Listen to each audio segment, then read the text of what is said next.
Hi, welcome to Minisodes.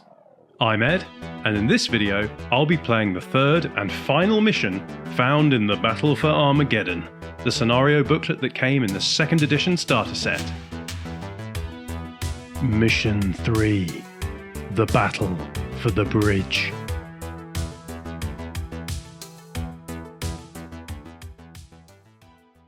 To the death, Blood Angels briefing. Ork forces have been spotted advancing through Sector 307 towards the bridge across the Skeletus.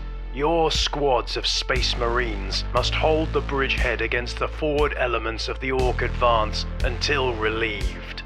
Do not allow the Orks to capture the bridge under any circumstances. If the situation warrants it, the sacrifice of your entire command may be necessary to prevent this. Place your faith in your sanctified weapons, and commend thy souls to the Emperor. Let the slaughter commence. Forces: Squad Raphael, Squad Mephisto, Squad Lazarus, Squad Cleon, Captain Tycho, Combi Melter, Power Sword, Refractor Field. Breakthrough. Goff Orks briefing. The boss says go scrunch up the Umis and let them know the rest of us is coming. Grab the bridge and hold it until they get here. You've got a dreadnought, 2 mobs of real hard Goff Orks, and 4 mobs of sneaky Gretchen, so you should be able to smash anything that's dumb enough to get in your way. Forces: Da Crusher, Ork dreadnought with 2 power claws, heavy bolter, and las cannon. Grugnat's mob, Snickbob's mob, Grit's mob, Grot's mob, Scumbo's mob, Fergit's mob, Mr. Thundergit, Combi Melter, Power Sword, Refractor Field.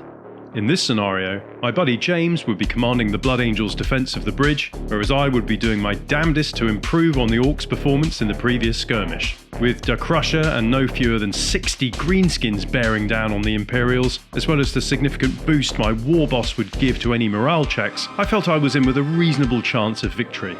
It was imperative that I made it into James's deployment zone to score big on the victory points, so the lads needed to move fast while keeping the heat off my Goff warriors. I guess that's where the Gretchen come in. With our forces deployed, it was time to get things underway. Despite a roll-off for first turn, the Marines get to add +5 to their result, so yeah, James went first. James began by moving Squad Lazarus, tooled up for close quarters, out of his deployment zone and into cover, towards the Orks' right flank. Simultaneously, Squad Raphael moved up the centre. Captain Tycho joined the advance. Both squads were eager to bring their flamers to bear upon the greenskins encroaching upon the perimeter. Squad Mephisto and Squad Cleon's missile launchers sighted the Ork contraption stomping towards them, and opened fire. The first missile hit home, striking the dreadnought's right power claw, penetrating and paralysing it, reducing the model's attack characteristic by 1. Then another hit, this time on the body, but the super crack warhead failed to penetrate the dreadnought's thick armour plating. The Ork mobs advanced, the sound of their hobnailed boots audible above the detonations of Space Marine missiles and jeering Orks. Grot's mob politely ignored Da plan and took up positions in a nearby ruin, while Scumbo's lads ran gleefully into the open, feeling confident that they had the invincible Crusher to look after them. Now, I knew that having so many Orks bunched up like this was a risk, but I was gambling that James would not be wasting shots with his missile launchers on my infantry whilst the dreadnought was still in play.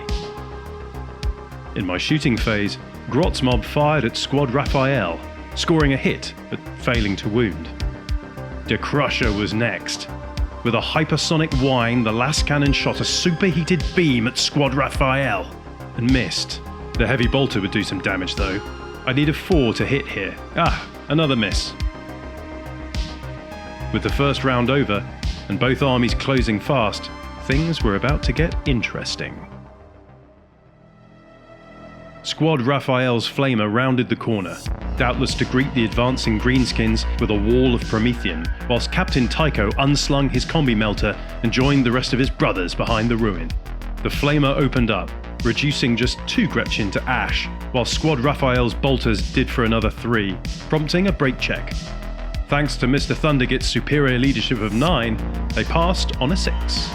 Meanwhile, on James's left flank, Squad Lazarus rapid-fired at Grit's thinning mob with commendable accuracy, greasing another 4 of the little bleeders. Time for the missile launcher phase. Squad Mephisto's missile launcher hit the Crusher in its centre of mass, but failed to penetrate, whilst the rest of the squad fired at Scumbo's mob, picking off 2 of them. Brother Tycho fired his melter at the dreadnought and succeeded in turning the heavy bolter to a lump of steaming slag.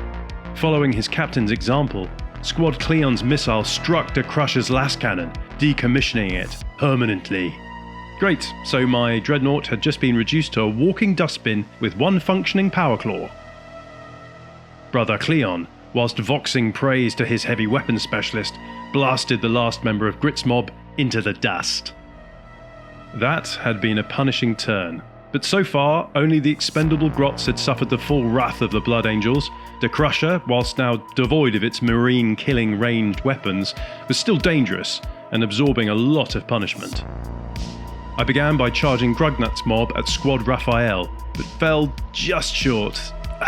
No pre-measuring in 2nd edition. The Crusher stomped headlong into Squad Raphael, its 1 working power claw chomping air in anticipation as it went. Thundergit fell in behind Grugnut's lads while Snickbob's mob surged up alongside him. I moved Scumbo's mob up in order to screen them from the bolters of Squad Lazarus.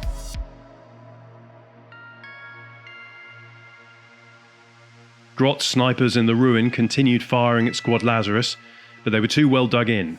Presumably Sergeant Lazarus had learned a thing or 2 from the first game. Mr. Thundergit decided it was time to show his lads how it was done, and reduced Squad Raphael's flamer to a crumpled mess of ceramite and cooked meat with a contemptuous burst from his melter gun. The Crusher, your time has come! Despite only having 1 arm, the Ork dreadnought easily chewed through 2 Blood Angels, then made a follow-up move into the 2 survivors of Squad Raphael. With 3 members of the squad having sold their lives for the fate of Armageddon, Squad Raphael made a brake check, which they passed. Captain Tycho charged into combat with the Crusher, eager to see the foul Xenos contraption destroyed in the name of the chapter. In James's movement phase, Squad Lazarus broke cover, no doubt intending to close in on the Ork forces in his final turn. Squad Cleon turned their missile launcher on the Goff warriors, scoring a direct hit, but only blasting 1 of the burly greenskins to pieces. The squad's bolter fire proved murderously efficient, however, killing another 2 and seriously blunting the Ork assault. Meanwhile, Squad Mephisto put a frag missile into Scumbo's mob, but disaster struck. The missile scattered straight into Squad Lazarus, knocking out 1 of the Marines, whilst a bolt round took out the lead member of Scumbo's mob. In the close combat phase, Captain Tycho faced down the dreadnought, winning the combat and lobbing crack grenades into the infernal machine with abandon, causing its engine to burst into flames and immobilizing it. James then selected the sergeant, who slammed his fist into the ailing walker, penetrating the hull and pulping the pilot within. The Ork dreadnought tottered and crashed down into the rubble. James used his follow-up move to protect Tycho from whatever was about to happen next. Thundergit raged at the Blood Angels as he saw his prized machine laid low and sent Grugnut's mob forward once more, but this time to shoot up the beakies with their pistols. Scumbo's mob raced forwards, opening the way for Snickbog's lot to shoot up their Umis with their pistols too. Thundergit had his eyes on the shiny Umi captain and set his melter to killie.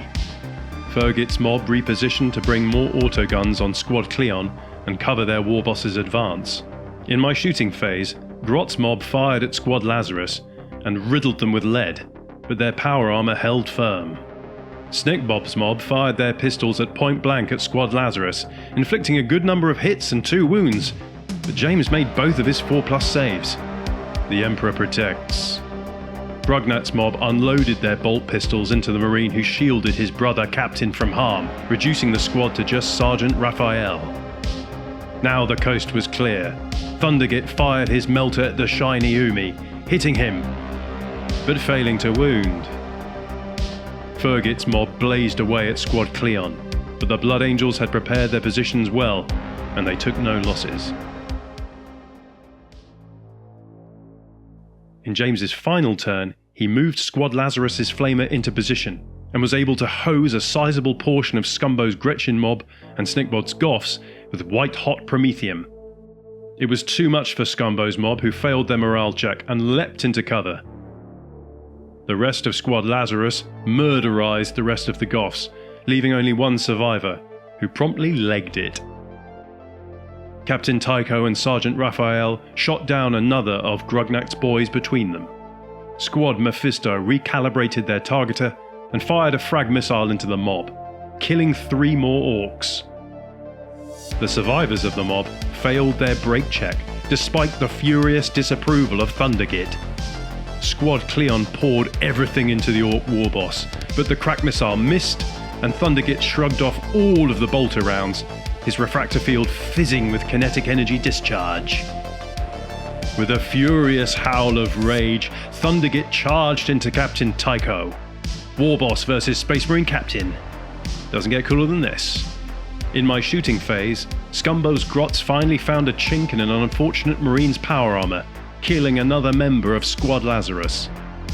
But on the opposite flank, Fergit's mob firing at Squad Cleon had no such luck.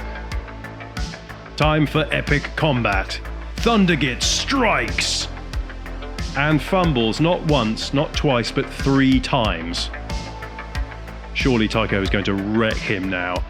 But incredibly, Tycho is almost equally woeful here. Although Tycho does win by 1 point, scoring a single hit, which fails to wound. And after the rally phase, Scumbo's mob manages to pull themselves together. What an ending! Ouch! The Orcs got an absolute crumping from the Humies.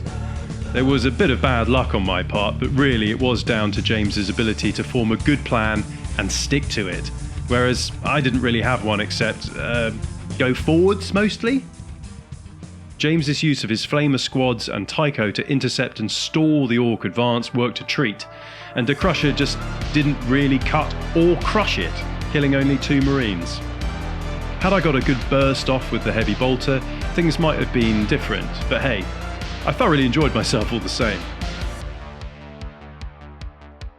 Thank you for watching, and happy hobbying.